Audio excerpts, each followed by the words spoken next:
এই তো আবার এসেছে আষাঢ়, শ্রাবণও আসবে। কোচিংয়ে পড়তে যাওয়ার মুখে এসে গেল বৃষ্টি।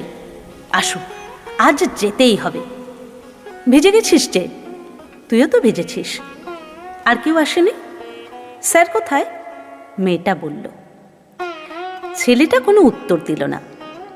গম্ভীর মুখে চক তুলে নিয়ে টেবিলের উপরেই লিখল 293-52। মেয়েটা আর চোখে ওই সংখ্যা দেখে নিল। স্যার এলেন। আসতে শুরু করলো ক্লাস 11-এর ব্যাচ।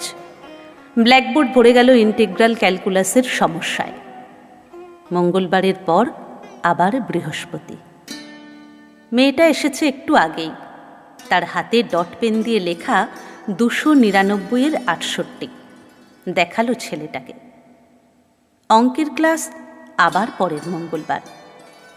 ওদের আলাদা কথা হয় না তেমন কিছু। পড়ার কথা, আকাশের কথা। সকালে যা বৃষ্টি, বাব্বা! কোচিং ক্লাসের শেষে সবাই মিলে হৈ হৈ করে বাড়ি ফেরা। দুজনের সংখ্যা বিনিময়, কখনো হাতের পাতায় কিংবা চক দিয়ে টেবিলে, কখনো অঙ্ক খাতায়। দুজন দুজনকে নতুন এক একটা সংখ্যা দেখানোর গোপন খেলা। ছেলেটা পড়ার ফাঁকে তাকিয়ে থাকত। চোখ নামিয়ে নিত গার্লস কলেজের মেয়েটা। তারপর নিজেই একদিন সিঁড়ি ওঠার মুখে বলেছিল, এই, তোদের বাড়িতে গীতবিতান আছে? অখণ্ড আছে। জানিস, 284 পৃষ্ঠার 35 নম্বর গানটা আমি খুব ভালোবাসি। বলতে বলতে এসে পড়েছিল অভিনন্দন, শম্পা, তমালি, অনিরুদ্ধরা। আর কোনো কথা হয়নি সেদিন। কি লেখা আছে গীতবিতানের 284 পৃষ্ঠায় 35 নম্বর গানে? ছেলেটা বাড়ি ফিরে টেবিলে বই খাতা ছুঁড়ে দিয়েই খুঁজেছিল গীতবিতান। ওই তো দিদির হারমোনিয়ামের উপরেই রাখা আছে। গানটা হচ্ছে,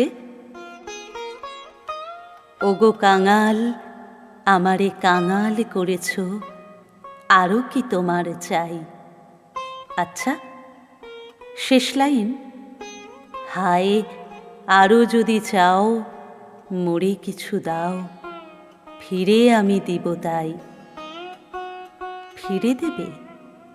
কি দিয়েছে ছেলেটা যে মেয়েটা তাকে ফিরিয়ে দেবে? সারা রাত পড়াশুনোর ভান করে সে উল্টে গিয়েছিল গীতবিতানের পাতার পর পাতা। প্রায় 2500 গান, অল্প কয়েকটাই গাওয়া হয়। যে গান চোখে পড়ে সেটাই মনে হয় চালিয়ে দেওয়া যাবে মেয়েটার গানের জবাবে। তারপর মন ঠিক করে ফেলল, 293 পৃষ্ঠা 52 নম্বর গান। 293-52। এতেই বুঝতে পারবে ব্রিলিয়ান্ট মেয়েটা। আজি গধূলি লগনে, এই বাদল গগনে, তার চরণ ধ্বনি আমি হৃদয়ে গনি। সে আসিবে আমার মন বলে সারা বেলা। তারপর তো উত্তর দিল মেয়েটা 299-68। দেখা যাক কোন গান। আমার নিশীথ রাতের বাদল ধারা, এসো হে গোপনে। চলতে লাগলো আপনার গানের বই নিয়ে ওদের এই সংখ্যার খেলা। আসলে চিঠি, যা আপনি আগেই লিখে রেখেছেন, সুর দিয়ে রেখেছেন। ছেলেটা, ফিরে যাও কেন, ফিরে ফিরে যাও, বহিয়া বিফল বাসনা। চিরদিন আছো দূরে, অজানার মতো নিভৃত অচেনা পুরে। কাছে আসো, তবু আসো না। মেয়েটার উত্তর, হে সখা, বারতা পেয়েছি মনে মনে, তব নিঃশ্বাস পরশনে। এসেছ অদেখা বন্ধু, দক্ষিণ সমীরণে। এইরকম প্রতিদিন, যতদিন না ওদের হাতেই ভেঙে যায় আপনার দেওয়া স্বর্গ খেলনা। এসে পড়ে উচ্চ মাধ্যমিক, জয়েন্ট এন্ট্রান্স, মেয়েটার ডাক্তারি পড়তে বড় শহরে চলে যাওয়া।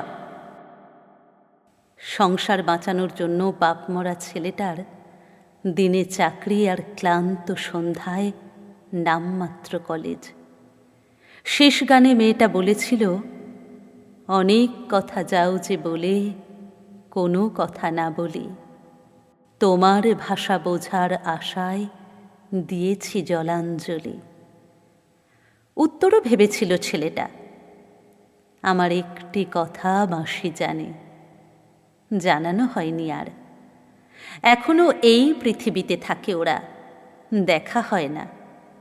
ওদের মাঝখানে বয়ে চলে আপনার কবিতার ছোট নদী, বাঁকে বাঁকে বয়ে চলে। ওদের মতো অজস্র ছেলেটার মেয়েটার আপনিই যে বন্ধন, গানের বন্ধন। বলেছিলেন আপনার গান থেকে যাবে। প্রশ্ন আসে মনে, অত আগে থেকে কি করে বুঝতে পেরেছিলেন আপনি? আপনার গান থেকে যাবে আমাদেরই প্রয়োজনে, থেকে যাবে আমাদের প্রেমে, আমাদের দুঃখে, আমাদের আনন্দ আর বিচ্ছেদে। ছেলেটা আর মেয়েটার দেখা হয় না অনেক দিন। তাদের যোগাযোগের সেতু ছিলেন আপনি। আপনার গানের ভিতর দিয়ে তারা যখন ছুঁয়ে দেখতে পারত নিজেদের, তখন দুলে উঠত গানের সেই সেতু। শান্তিনিকেতনের রাস্তায় রাস্তায় তাদের এখনো হয়তো দেখা যায়। ছেলেটা হয়তো বৈতালিকের তালে পা মিলিয়েছে একা, কিংবা অন্য সঙ্গীদের সঙ্গে কোনো বসন্ত উৎসবের সকালে। মেয়েটা কখনো শালপাতার ঠোঙা হাতে পৌষ মেলার ধুলোয়, খোঁপায় তার কুরচি ফুল। এমনকি কখনো হতে পারে না ঠাকুর, আবার কোনোদিন মুখোমুখি হয়ে গেল সেই ছেলেটা বা মেয়েটা, দুলে উঠল গানের সেই সেতু, দুটি চোখের তারায় তারায় ঘটে গেল অ্যাক্সিডেন্ট, শিলং পাহাড়ের বদলে এই শান্তিনিকেতনে। চোখে তাদের অন্তবিহীন পথ পেরিয়ে আসবার আনন্দ। বন্দরের কাল শেষ, সংখ্যা বিনিময়ের খেলা ভেঙে গেছে, কিন্তু গলায় সুর আছে ওদের, হৃদয়ে আছেন আপনি। ওই যে দুজনে আবার গেয়ে উঠেছে একসঙ্গে, আমার সকল কাঁটা ধন্য করে ফুটবে ফুল ফুটবে, আমার সকল ব্যথা রঙিন হয়ে গোলাপ হয়ে উঠবে। আপনার কি মনে পড়ে কিশোর রবির কাছে একদিন কি চেয়েছিল আন্না তারখার? সেই চুম্বন থেমে আছে আজও, এই মুহূর্তেও।